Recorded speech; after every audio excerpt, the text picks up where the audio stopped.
ဖေဖော်ဝါရီလ18ရက်နေ့မှာနေ့တွေပါရရှိထားတဲ့သတင်းများထပ်မံမျှဝေပေးပါမယ်။နိုင်ငံတော်တန်ခါမဟာနာယကအဖွဲ့ဝင်တိရဂုကမ္ဘာဗုဒ္ဓတက္ကသိုလ်များနဲ့ပြည်ဆိုင်ရာထေရဝါဒဗုဒ္ဓသာသနာပြုတက္ကသိုလ်တို့ရဲ့ပါမောက္ခချုပ်ဆရာတော်ဒေါက်တာနန္ဒာ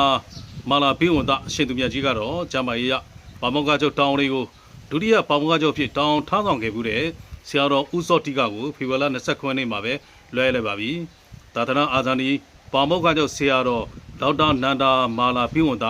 ဂျမာရှင်လန်းစာဖြင့်တက်တော်ကျော်ရှိပါစေခင်ဗျာ။နောက်တရုတ်ကွန်မြူနစ်ပါတီ CPC ဘိုးကော်မတီထွေထွေတွင်းမှုချုပ်ရှီကျင်းဖြင်က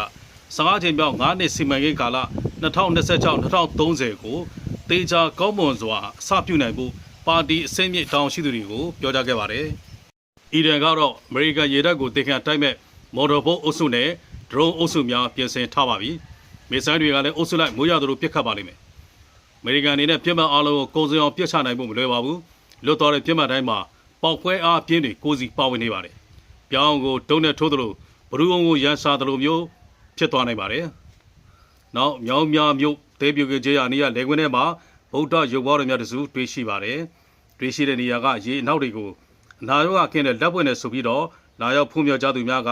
ရေအနောက်တွေကိုခတ်ယူပြီးတော့အလူရဲ့တောက်သုံးနေကြတာဒါကိုအွန်လိုင်းမှာတွေ့ရှိရပါတယ်။ယုံကြည်ကိုးကွယ်မှုကိုတော့မကန့်ကွက်ပါဘူး။ယုံကြည်ကိုးကွယ်ရပါပဲ။ဒါပေမဲ့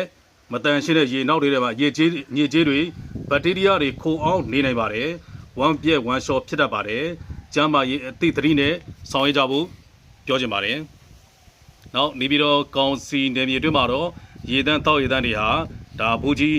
ဒါလီတာ20ဝင်ဘူးကြီးတစ်ခုကို1500ခန့်ဝယ်တောက်နေရတဲ့ဖြစ်တဲ့အတွက်ပြည်သူကြားမှာတော့ဒါဈေးကြီးနေတဲ့သဘောပြောဆိုနေကြပါပြီ။တောက်ရေတန်းမှာသုံးရတဲ့ရေတန်းစင်တဲ့ဆေးတွေကတော့ပြည်တွင်းမှာကြက်ွက်တဲ့လွယ်တကူဝယ်လို့ရပါတယ်။73သီးဈေးကလည်းရခိုင်နဲ့အသီးအတာကျဆင်းနေပါတယ်။လက်ရှိလက်တော်ကတော့မီတာကားတွေကတော့2026ဖေဖော်ဝါရီလစပြီးတော့ဒီယိုနစ်ကိုဒါစက်ရုံသုံး900ကျပ်ဖြစ်သွားတဲ့အတွက်ဒီစက်ရုံတွေကဈေးတက်တယ်လို့တော့ယူဆပါတယ်။ပြည်သူတွေအနေနဲ့ကတော့အတတ်နိုင်ဆုံးဒါ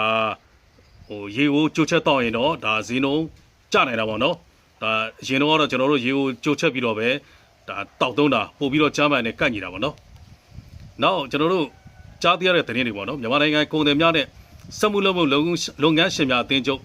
UNFCCI ဥက္ကဋ္ဌဦးဝင်းဝင်းဟာဖေဖော်ဝါရီလ29ရက်နေ့မှာဥက္ကဋ္ဌဟောင်းတွေအကြံပေးတွေဝန်ထမ်းအကြီးပိုင်းတွေပေါင်းတဲ့ရေဝေါ်စည်းဝေးတရက်ခေါ်ပြီးတော့ပြုလုပ်လို့သိရတယ်။သူတို့အဲ့ဒီဥက္ကဋ္ဌတောင်က3တစ်ကြိမ်မဲပေးရွေးချယ်တာပါ။ဦးဝင်းဝင်းကတော့2025နဲ့2028ထိတောင်ယူရမှာပါ။တို့ဥက္ကဋ္ဌ9ယောက်ရှိပါတယ်။ဒါပေမဲ့သူက2030ထိတောင်ထမ်းဆောင်ဖို့အတွက်သူတို့ရဲ့ဒါဖွဲ့စည်းပုံကိုပြင်နေတယ်လို့တော့သိရပါတယ်